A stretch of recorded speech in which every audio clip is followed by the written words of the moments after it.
Here is part 1. The Arrival and the Hook, written in third-person narrative style. It is approximately 700 words, uses simple, basic English, and is designed to create high suspense for your YouTube audience. Asterisk, asterisk, asterisk, asterisk, asterisk. Part 1. The Arrival. And the hook, asterisk, asterisk. The day began just like any other Tuesday in the city. The sun was shining bright, cars were moving on the busy roads, and people were walking to their jobs. No one knew that in just a few minutes, everything was about to change. It was not a normal change. It was a change that would make the entire world stop breathing. Suddenly, the blue sky started to turn dark. It was not like a storm coming with clouds and rain. It was something else. The color of the sky changed from bright blue to a deep, scary purple, and then to absolute black. The birds stopped flying and hid in the trees. The streetlights turned on automatically, even though it was still daytime. A cold wind blew through the streets, making people shiver. Everyone looked up. Their eyes were wide with fear. Then they saw it. A shadow, massive and giant, covered the entire city. It was a spaceship, but it was not a small ship like in the movies. It was huge, bigger than the tallest buildings in the city. It blocked the sun completely. The metal of the ship shone with a cold, silver light. It floated silently in the air, making no sound. This silence was more terrifying than a loud explosion. It felt like the whole city was holding its breath. Panic began to spread. People screamed and dropped their shopping bags. Drivers slammed on their brakes, causing cars to crash into each other. "What is that?" someone shouted. "We are going to die," cried another voice. The fear was everywhere. It was a smell in the air, thick and heavy. Within minutes, the army arrived. Military trucks rushed to the main square. Soldiers jumped out with their guns. They set up big cannons and aimed them at the sky. The commander stood in the middle, shouting orders through a megaphone. His voice was shaking, but he tried to be brave. "Do not panic. We'll protect this city. Fire if it comes down." But the alien ship did not care about the soldiers or the guns. It was too powerful. Suddenly, a bright beam of blue light shot down from the bottom of the ship. The light was so bright that it hurt to look at it. The ground began to shake violently, like an earthquake. The soldiers held their weapons tighter, their hands sweating with fear. The blue light hit the ground in the center of the square. Dust and smoke flew everywhere, blinding the people for a moment. Then the light faded. In the middle of the smoke, a figure stood there. At first, no one could see clearly. But then the smoke cleared, and the figure walked forward. It was a woman, but she was not human. She wore armor that looked like liquid gold, shining and beautiful. She had a crown on her head that glowed with energy. Her eyes were not human eyes. They were glowing purple, filled with power and wisdom. The soldiers were terrified. "Shoot!" the commander yelled. They pulled their triggers. The bullets flew towards her, but they stopped in midair, inches away from her face. Then they fell harmlessly to the ground. She did not even blink. She just looked at them with a face that showed no emotion. With one wave of her hand, the soldiers were thrown backward by an invisible force. They landed on the ground, groaning in pain. They could not stop her. No human could stop her. She walked past the soldiers, past the burning cars, and past the crying crowd. She did not look at anyone. She was looking for only one person. There in the back of the crowd was a man named Leo. He was just a normal human. He was frozen in place, unable to move. He watched the alien queen walk towards him. She pushed people aside gently, clearing a path. The crowd parted like the sea. Finally, she stopped. She was standing right in front of Leo. She was tall and powerful, the ruler of the stars. Leo was small and simple, a human from Earth. The silence of the city returned. No one spoke. Millions of people were watching this moment on their screens, live. The alien queen looked deep into Leo's eyes. She tilted her head slightly. She smiled, a very small, sad smile. She spoke, and her voice was soft, but it echoed in everyone's mind like magic. She said only 5 words. Asterisk, asterisk, I finally found you. Human. Asterisk, asterisk, Leo's heart stopped. He knew those eyes. He knew that voice. But it was impossible. She was supposed to be gone. She was supposed to be just a memory from his childhood. Here, she was, standing as a queen, looking for him. The question on everyone's mind was, why her? Why him? And what would happen next? Asterisk, asterisk, asterisk, ## tips for voiceover part 1. Asterisk pacing. Read the first half slowly to build tension. When the ship arrives, pause for 2 seconds. When the queen speaks, read it slowly and clearly.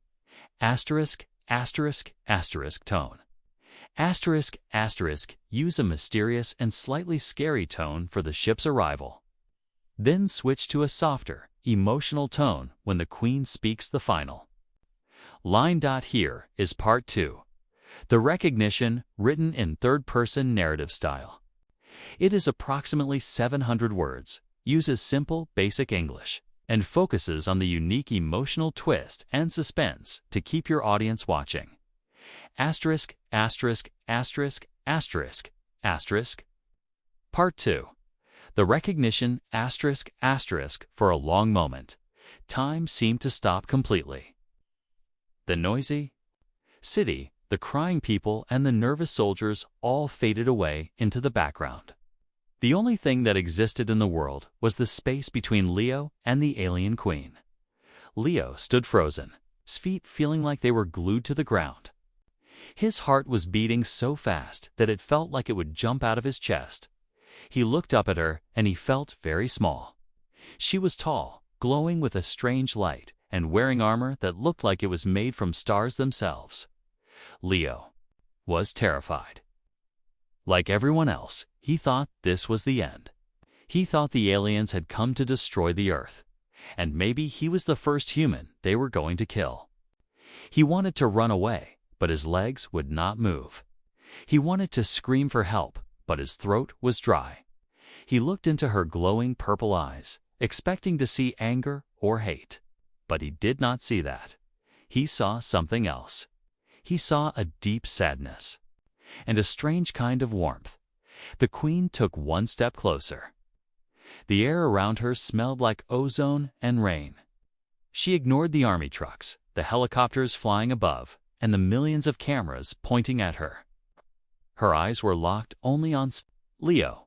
She tilted her head to the side, studying his face as if she was trying to remember a beautiful dream. "Do you remember me, Leo?" she asked. Her voice was not loud, but it was clear. It sounded like music mixed with the sound of the wind. Leo was confused. How did she know his name? He had never seen this alien before in his life. He was just a normal man. He worked in a small office. He lived a simple life. He was nobody special. I don't know who you are," Leo stammered. His voice was shaking. "Please, don't hurt me." A small smile touched the queen's lips. It was a gentle smile, the kind a mother gives to a scared child. "I would never hurt you," she said softly. "I have traveled across 1,000,000 stars to find you. I crossed galaxies where time moves backwards. I fought space monsters just to get here. I did all of this for you." Slowly, the queen raised her hand. The soldiers on the ground raised their guns again, ready to fire. Terrified, she was about to use a laser weapon. But she did not attack. Instead, she reached into the glowing metal of her chest armor. There was a soft sound, like a lock clicking. Open, and she pulled something small out. She opened her hand and held it out towards Leo in the palm of her alien hand. Covered in gold markings lay a small, rusty object. It was not high-tech alien technology. It was not a weapon. It was a simple, broken piece of an old red toy car. It was a small wheel from a matchbox car that Leo used to play with when he was a little boy. Leo's eyes went wide. He stared at the rusty wheel, his mouth opened slightly. He felt a sudden rush of memories hit him like a wave. He remembered being 7 years old. He remembered playing in the woods behind his house. He remembered a girl with strange eyes who appeared out of nowhere. She did not speak his language well at first, but they played together for hours. They rolled cars in the dirt. They shared snacks, and he remembered giving her his favorite red car when she had to leave. She had cried when her parents took her away. She had taken the broken wheel to remember him. Lyra, Leo whispered the name that he had not spoken in 20 years. The Queen's purple eyes glowed brighter. "Yes," she replied. "It is me. I finally found you, human." The world was still watching. The soldiers were confused. The news reporters did not understand what was happening. But for Leo, the scary alien queen had disappeared. In her place stood his oldest friend, the little girl he used to play tag. Within the forest was not a ghost. She was real, and she was the most powerful being in the galaxy. Leo looked at the rusty wheel in her hand, then up at her beautiful face. The fear was gone, replaced by a shock so strong it made his knees weak. "You came back?"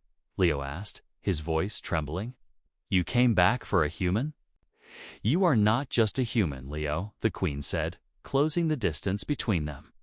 She reached out and gently touched his shoulder. "You are my heart." Asterisk, asterisk, asterisk, # tips for voiceover part 2. Asterisk emotion shift. Start this part with a scared voice. Leo's perspective, but as the Queen speaks softly. Change your voice to be calm and gentle. Asterisk, asterisk, pacing. Asterisk, asterisk, when she shows the toy wheel, the red car wheel. Pause for a moment. Let the audience feel the nostalgia and surprise. Asterisk, asterisk, asterisk, the name. Asterisk, asterisk, when Leo says Lyra. Say it with surprise and emotion. Like he is seeing a ghost. Asterisk, end, on a strong emotional note when she says. Here is part 3. The childhood flashback, written in third-person narrative style. It is approximately 700 words, uses simple, basic English, and dives deep into the unique memory that binds the human and the alien queen together.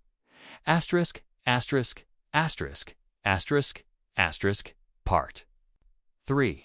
The childhood flashback, asterisk, asterisk, as soon as the name Lyra left Leo's lips. The noise of the present world seemed to dissolve.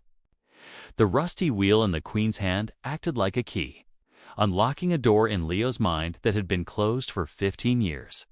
His vision blurred, and he was no longer standing in a city square surrounded by soldiers. He was transported back in time. He was 7 years old again. The memory was so clear that it felt like he was living it for the second time. It was a hot summer afternoon, the kind where the air smells of dry grass and cicadas sing loudly in the trees. Young Leo was a lonely child. He did not have many friends at school, so he often ran away to the small forest behind his house to play alone. On that specific day, he had wandered further than usual. He was looking for interesting rocks or bugs to add to his collection. Suddenly, he heard a sound. It was not the sound of an animal. It sounded like someone trying to hold back tears. Leo followed the sound to a small clearing hidden by tall bushes. There, sitting on a large gray rock, was a little girl. She looked about his age, but she was very strange. She was wearing clothes that looked like soft silver silk, and her skin was pale, almost glowing like the moon. Her hair was white as snow. Young Leo was not scared. He was curious. He stepped on a twig, and it snapped with a loud crack. The girl jumped up and turned around. Her eyes were wide and purple, filled with panic. She tried to hide behind the rock. "Hello," Leo had said, stepping closer. "Don't worry. I won't tell anyone you are here. I'm not supposed to be here either." The girl peeked out from behind the rock. She looked at Leo, then at his hands. He was holding a red toy car. You are a local?" she asked. Her voice sounded musical, but she struggled with the words. "I'm Leo," he said with a smile. He sat down on the grass, leaving space for her. "Do you want to play?" That was the beginning of a friendship that should have been impossible. For the whole summer, Lyra came to the forest every afternoon. Leo learned that she was not from Earth. She was from a place far above the stars. She told him that her ship had landed for repairs, and she was bored inside the big metal vessel. She had sneaked out to see the blue world. To Leo, she was just his best friend. They did not play video games or watch TV. Instead, Lyra showed him magic. She would make small rocks float in the air just by thinking about it.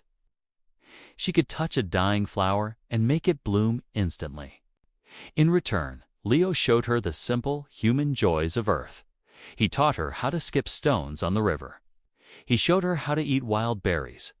One day, Leo brought his favorite toy car to the forest. It was a red matchbox car, but one of its wheels had broken off. He was sad about it.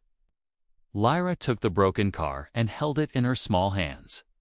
Her palms glowed with a soft blue light, and when she opened her hands, the wheel was fixed. "It is fixed," she said proudly. "But I kept the old wheel to remind us that even broken things can be mended." They laughed and played for hours.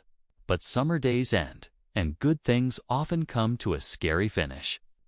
The end arrived on a cloudy evening in late August. They were sitting by the river when the sky suddenly turned dark. Leo remembered the fear in his little heart. The wind started to blow hard, bending the trees. 3 tall, dark figures appeared at the edge of the forest. They wore long black robes and masks that covered their faces. They looked like shadows, come to life. Lyra stood up. She wasn't laughing anymore. She looked very small and scared. My guards," she whispered. "They found me. I have to go." The tall figures walked toward them without making a sound. One of them reached out a gloved hand to grab Lyra. Young Leo, brave and foolish, jumped in front of her. "Leave her alone," Kay shouted, holding up his toy car like a weapon. "She is my friend." The guard paused. Kay looked down at the tiny human boy. "You are brave," the guard said in a cold voice, "but she is not yours. She is the princess of the Zora Empire. She belongs to the stars." Lyra looked at Leo with tears in her purple eyes. She leaned down and hugged him tightly. It was a sad hug. "I have to go, Leo," she whispered into his ear. "But I will never forget you. You are the only one who is kind to me. I will wait for you." Leo cried out as the guards pulled her away. "I promise, I will find you." They dragged her back toward the ship that was waiting invisible in the clouds. As she was lifted up, she dropped something. It was the broken red wheel she had kept. Young Leo picked it up. He watched the light in the sky fade away, taking his best friend to a world he could not reach. He stood alone in the dark forest, clutching the broken wheel, crying his heart out. That was the last time he saw the little girl until now. Asterisk, asterisk, asterisk, hash, hash, hash, hash, hash, hash, hash, hash. Tips for voiceover part 3. Asterisk tone change.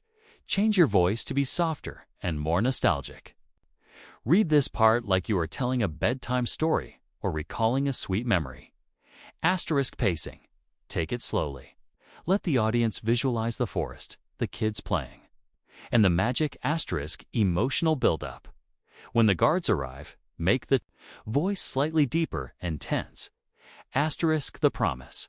When young Leo shouts, "I promise," make it sound desperate and loud. This connects the past promise to the present reality where the Queen actually came back. Here is part 4. The conflict. Written in third-person narrative style. It is approximately 700 words, uses simple, basic English, and focuses on the rising tension between the alien Queen's guards and the human she loves. Asterisk, asterisk, asterisk, asterisk, part 4. The conflict asterisk asterisk, the beautiful memory of the summer forest faded away like mist in the morning sun. Leo blinked, and the cold, hard reality of the present came rushing back. He was standing on the concrete of the city square. The air smelled of smoke and fear. The emotional moment between him and the Queen was interrupted by a heavy, metallic sound. Clank, clank. The 3 figures that had stood silently in the background finally moved forward. These were the royal guards of the Zora Empire. They were terrifying to look at. They were huge, standing over 7 feet tall, covered in black armor that looked like the shell of a giant beetle. Their helmets completely hid their faces, leaving only 2 glowing red slits for eyes. They held long spears that buzzed with dangerous blue electricity. The leader of the guards stepped ahead of the others. He did not look at the humans on the ground. He looked only at the Queen, but there was no love in his gaze. There was anger and disrespect. "My Queen," the guard captain said. His voice sounded like metal grinding against stone. It was cold and harsh. "Step away from the ... creature." The Queen did not move. She kept her hand on Leo's shoulder. Her grip was firm, protecting him. "He is not a creature, Kale," she said, her voice suddenly sounding like a powerful ruler.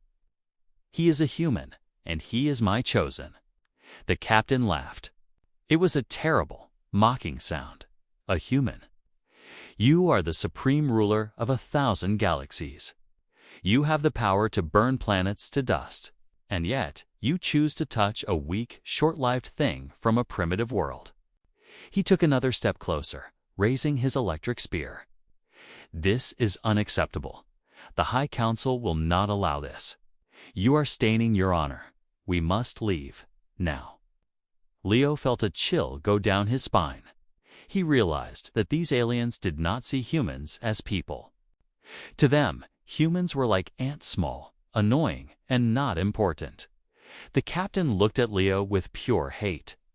If the Queen gave the order, or if she looked away for even a second, Leo knew he would be dead in a heartbeat. "I am not leaving without him," the Queen said firmly. She turned her head to look at the captain. Her purple eyes flashed with lightning. "Do not forget who commands you, Kale." The captain stopped walking. He seemed to be struggling with his anger. He looked at the human soldiers who were lying on the ground, groaning in pain. He looked at the terrified crowd. Then he looked back at the Queen. "You are confused by emotions, my Queen," the captain growled. "It is the sickness of this world. We must purge the sickness." Without warning, the captain moved with lightning speed. He did not attack the Queen. He knew he could not defeat her. Instead, he swung his spear towards Leo. "Die, human!" The captain roared. Everything happened in slow motion. Leo saw the sharp tip of the spear coming towards his chest. He saw the blue electricity crackling. He knew he couldn't dodge it. He was too slow. He was just a human. In that split second, Leo accepted his death. He closed his eyes, waiting for the pain. But the pain never came. There was a loud crack, like the sound of a whip snapping. Leo opened his eyes. The Queen was standing in front of him. She had moved so fast that she was just a blur. She had caught the captain's spear with her bare hand. The blue electricity was dancing on her skin, but it did not hurt her. The room fell silent. The captain froze, his eyes wide with shock behind his helmet. He tried to pull his spear back, but the Queen held it tight. "You," the Queen whispered. Her voice was no longer soft. It was terrifyingly low and dangerous. "You tried to hurt what is mine." With a simple twist of her wrist, the queen snapped the spear in half. The broken pieces fell to the ground with a clang. She grabbed the captain by his throat and lifted him up, as if he weighed nothing more than a feather. The other guards pointed their weapons at the queen, but they were shaking. They were scared to shoot. Part 5 Script.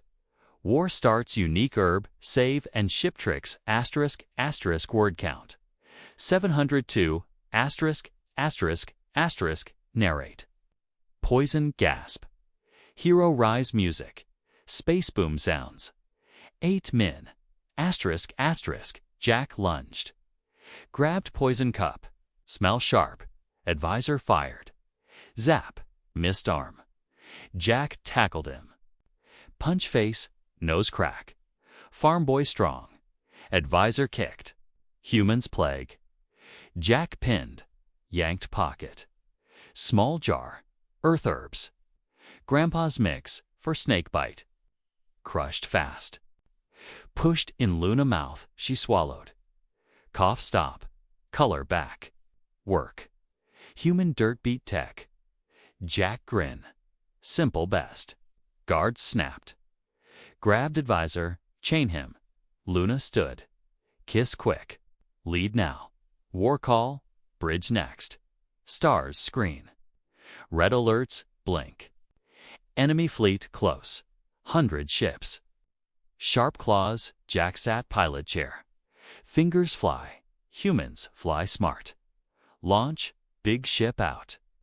Enemy swarm, first wave. Lasers rain. Jack yanked stick. Loop tight. Farm plow trick. Ship spin dirt fast once. A plow hide. In dust, enemy blind, crash own. Booms chain. Aliens radio scream, human dodge god. Luna grip arm, yes. HFY. Second attack. Torpedoes chase. Jack saw pattern. Like cow herd, faint left. Herd right. Trap them, circle. Own fire hit. More booms. Wreckage float. Advisor dragged in, yell cage. Stop. Humans ruin pure. Jack, ignore. Focus. One ship ram close. He barrel roll, clip wing. Spin out, Luna proud eyes. Love you more. Fleet half gone. Cheers bridge. Hologram. Pop. Enemy queen face. Sharp, red skin, crown thorns. Princess Luna gave throne. Now human toy. Luna stiff. Sister. Dead. Enemy laugh. Fake death. Rebels mine. Unique twist. I know childhood. Saw pod spy. Your human kiss. Sweet Jack frowned. She show cage. K. Mike. Jack's base pal. Beat up. Trade. You're human. Or. He dies. Asterisk, cliffhanger. Mike scream. Jack run. Enemy fire warning shot. ... board or lose friend. Here is part 6. The choice, written in third-person narrative *** style. It is approximately 700 words, uses simple, basic English, and focuses on the difficult decision Leo has to make between his world and the stars. ***, Part 6. The choice ***, the silence that followed the captain's apology was heavy, but it was not a scary silence anymore. It was a peaceful silence. The alien guards lowered their weapons completely. They looked at Leo with new eyes. They no longer saw a weak, helpless ant. They saw a being with courage that even they could respect. The captain stood to the side, bruised but silent, finally understanding his place. The queen turned away from her guards and focused entirely on Leo. The angry energy that surrounded her during the fight disappeared. She looked at him softly, the way she had looked at him in the forest all those years ago. She reached out and took both of his hands in hers. Her hands were warm, despite her alien skin. "You did it, Leo," she whispered, smiling. You stood your ground. I always knew you had a fire inside you, but today you showed the whole universe. Leo took a deep breath. His heart was finally slowing down. He looked at the Queen, then at the city around him. People were watching from behind windows and cars. The world was still in shock, but the immediate danger was over. The Queen was safe here, but Leo knew she could not stay on Earth forever. Lyra, Leo said, using her childhood name. Why did you come back? You are a queen. You rule thousands of planets. Why risk so much just to find me? The Queen squeezed his hands. Because power is cold, Leo. My palace is made of gold and diamond. But it is empty. I have armies that bow to me, but they do not love me. They only fear me. Since the day I left Earth, I have felt a hole in my heart. I realized that I didn't want a crown if I didn't have my best friend to share it with. She took a step closer, her eyes pleading. I came back for a reason. I don't just want to visit. I want you to come with me. Leave this small planet. Come. Back to the Zora Empire. Be with me. Together, we can change the galaxy. Leo's mind began to race. This was the biggest choice he had ever faced in his life. He looked at the skyline of his city. He saw his office building in the distance. He thought about his small apartment, his favorite coffee shop, and the weekend football games he watched on TV. That was his life. It was safe. It was normal. If he went with her, he would leave everything behind. He would never see Earth again. He would be a human living among aliens. He would be a king in a world he did not understand. And what about Earth? Leo asked, looking at the scared humans nearby. If I go, what happens to my people? Will you hurt them? The Queen shook her head quickly. Never. Because of you, I see that humans are special. If you come with me, Earth will be under my protection. No other alien empire will ever dare to touch this planet. Your world will be safe forever. But if you stay, I cannot promise that. Others will come. They are curious. They might not be as nice as I am. Leo realized the truth. If he stayed, Earth might eventually be invaded by others who were not his childhood friend. If he went, he could save his entire planet just by leaving it. It was a heavy price to pay. He looked at the Queen. She was waiting, her heart in her eyes. She was offering him the stars. She was offering him adventure and love that spanned light years. She was also offering him the chance to be something more than just a normal guy. He could be the king who helped an alien queen understand the meaning of love. Leo thought about the rusty wheel in her pocket. He thought about the promise he made as a kid to find her. He had been too small to keep that promise back then. But now, he had the chance to fulfill it. You're right, Leo said, his voice steady. Earth is small, a T. And I have always felt like I didn't quite belong here. I was always waiting for something bigger. He smiled at her, a true, happy smile. I will go with you, Lyra, but on one condition. You have to let me teach the galaxy how to be human. No more treating people like slaves. The Queen laughed, a sound like beautiful bells. I would love that. I think the galaxy needs a little humanity. She pulled him into a hug. It was the hug they never got to say goodbye to 15 years ago. When she let go, Leo felt lighter. He had made his choice. He was leaving his home. But he was finding his destiny. We go now, the Queen said to the captain. Prepare the ship. The king is coming home. The captain bowed low, with total respect this time. As you command. Asterisk, asterisk, asterisk, hash hash tips for voiceover part 6. Asterisk tone. Asterisk tone. Asterisk. The conversation? Make this part very intimate and emotional. When the Queen explains why she is lonely, use a sad, soft voice. Leo's decision. When Leo's thinking about Earth, sound a bit conflicted and serious. The agreement? When Leo agrees, I will go with you, sound brave and happy. This is the climax of his character arc. Asterisk pacing. Don't rush. Let the audience feel the weight of the decision. Pause when Leo looks at the city skyline one last time. Asterisk, asterisk, asterisk emotion.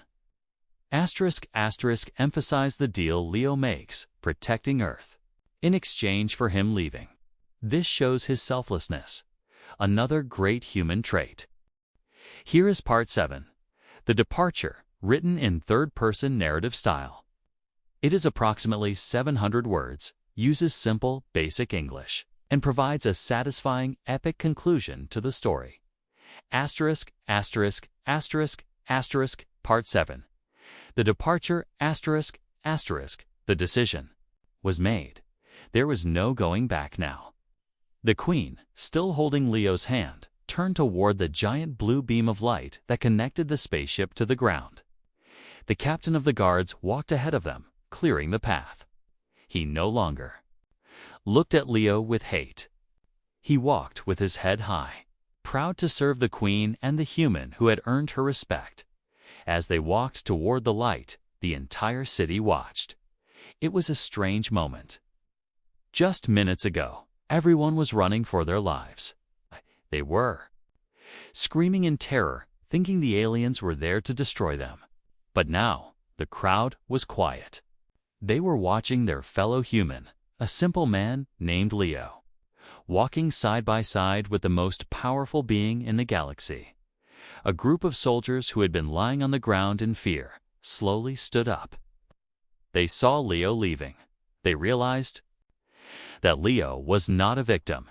He was a hero. He had saved them by simply being brave enough to stand his ground. One of the soldiers raised his hand in a salute. Then another soldier did the same. Soon, people on the streets and on the rooftops raised their hands or waved. They were not waving goodbye to a monster. They were saying goodbye to one of their own who is going to the stars. Leo saw them. He saw the fear in their eyes turn into hope. He smiled and waved back. He felt a heavy weight in his heart, but he also felt light. He knew he was leaving his home, but he was also taking the spirit of Earth with him. They stepped into the blue light. Instantly, Leo felt a strange sensation, like a tingle in his stomach. In a blink, the concrete ground disappeared. They were lifted up into the sky, flying faster than any airplane ever could. The wind rushed past his ears, but the Queen's protective shield kept him safe. They entered the spaceship through a large hatch. The door closed behind them, sealing off the sounds of the city. Inside, the ship was incredible. The walls were smooth and glowing with soft white light. There were no sharp corners or messy wires. It looked like a dream made of glass and light. Aliens of different shapes and sizes were working at control panels. When they saw the Queen, they immediately stopped and bowed. But when they saw Leo, they whispered to each other. They were curious. Who was this human walking with their ruler? The Queen led Leo to a large window at the front of the ship. "Look," she said softly. Leo looked out. The Earth was below them, looking like a giant, beautiful blue marble. He could see the white clouds, the blue oceans, and the green land. It looked so peaceful from up here. It was hard to believe that down there, people were scared of wars and problems. From space, Earth looked perfect. "Are you sad?" the Queen asked him. "Little," Leo admitted, "but I am also excited. I have never seen the stars up close." The Queen touched his hand. "You will see many things, Leo. We will visit nebulas that look like painted clouds.